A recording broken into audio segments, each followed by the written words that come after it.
In March 2020, I quit my job at the bank.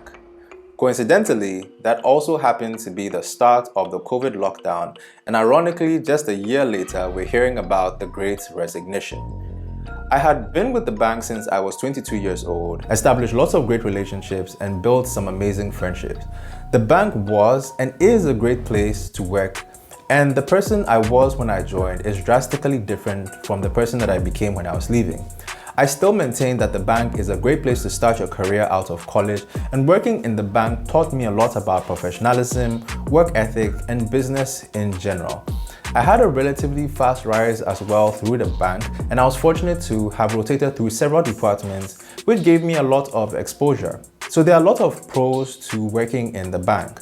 Now you may ask, but Remy, if it was so great, then why did you leave? Great question, and that is what I'm going to answer in this video.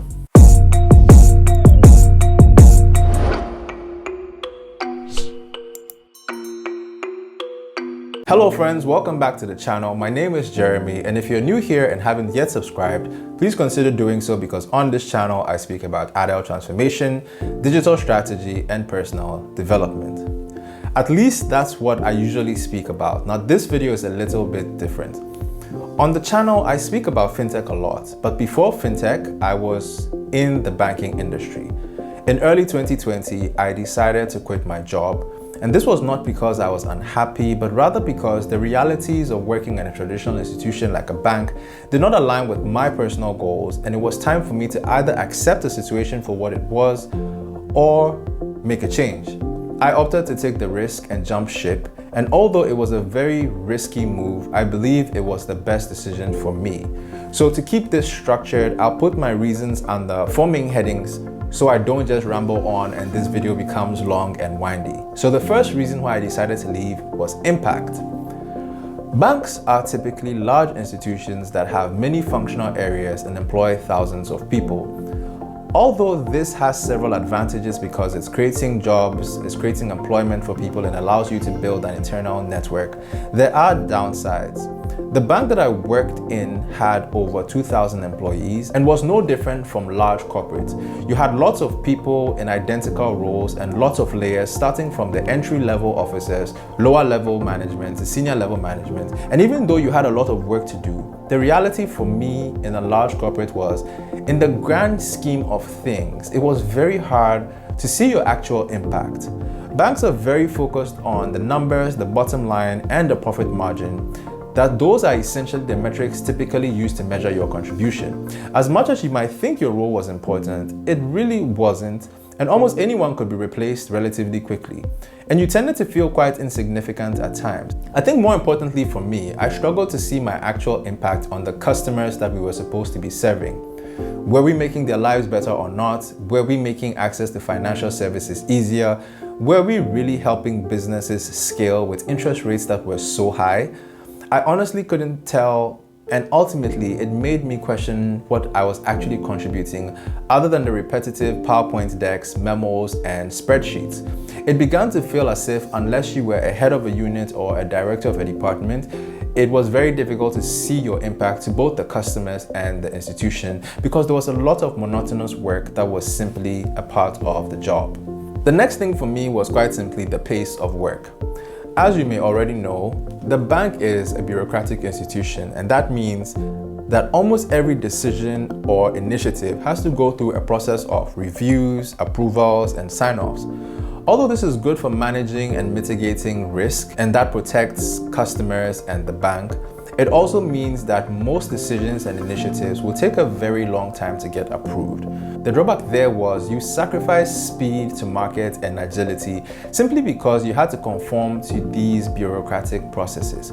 For an individual like me, and I'm sure for a lot of you that watch this channel, when you have a great idea or initiative that gets you excited and you're looking to see it live and functional, yet the process of approval and delivery takes months and sometimes years, It can become quite demotivating and it takes away your enthusiasm, especially when the cycle repeats and repeats with most projects.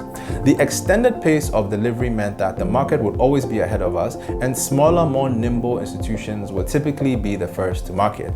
That also meant that your pace of learning would also be slow, since that was generally the pace of things in that environment. I realized that if I were to learn more and build greater experience about financial services for the future, then I couldn't just keep to the pace of the bank. It was evident that the speed at which I wanted to grow was not aligned to the pace that the bank was going, and I had to decide if that worked for me or not. The next reason for me was what the future looked like. Working in the bank places you in the best position to realize that the way financial services were delivered to customers was changing. Technology and improved connectivity meant that customers no longer expected services in the traditional brick and mortar way that banks typically offered them. Digital channels were now fast becoming the avenue of choice, and the institutions that innovated quickly enough onto the newer channels were leading the market. I realized that financial technology was shaping the future of the financial services industry, and the banks were lagging behind. This is not to say the banks weren't doing well. In fact, during the pandemic, the banks recorded very high profits. However, in the words of Bill Gates, it was becoming very evident that there was a need for banking, but not necessarily a need for banks. The bank I was working with had tried twice to establish digital transformation initiatives that simply weren't prioritized internally. I had the unfortunate experience of being a part of 2 of those failed attempts, and that made it clear to me that the bank really wasn't ready for the change.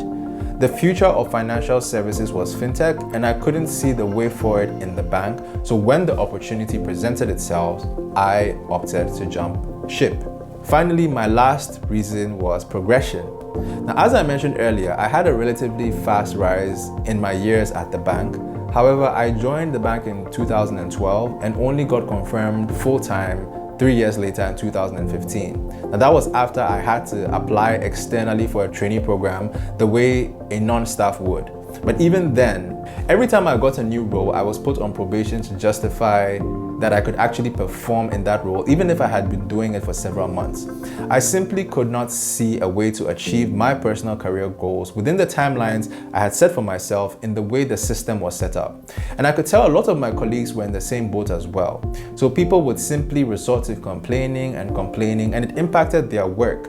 So most people were simply doing enough not to get fired and to earn their salary, but never going the extra mile in any way, since ultimately they felt it wouldn't amount to much merit in terms of progression.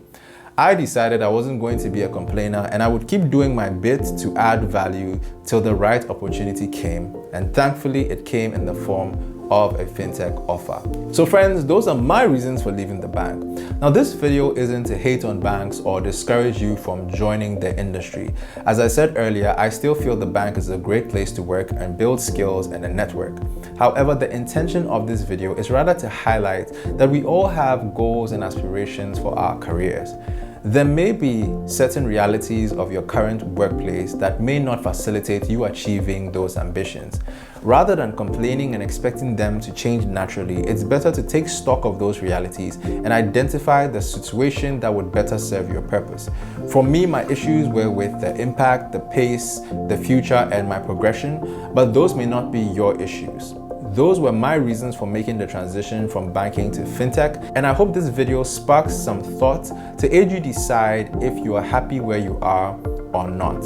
Even now, being in the fintech industry is not all sunshine and rainbows.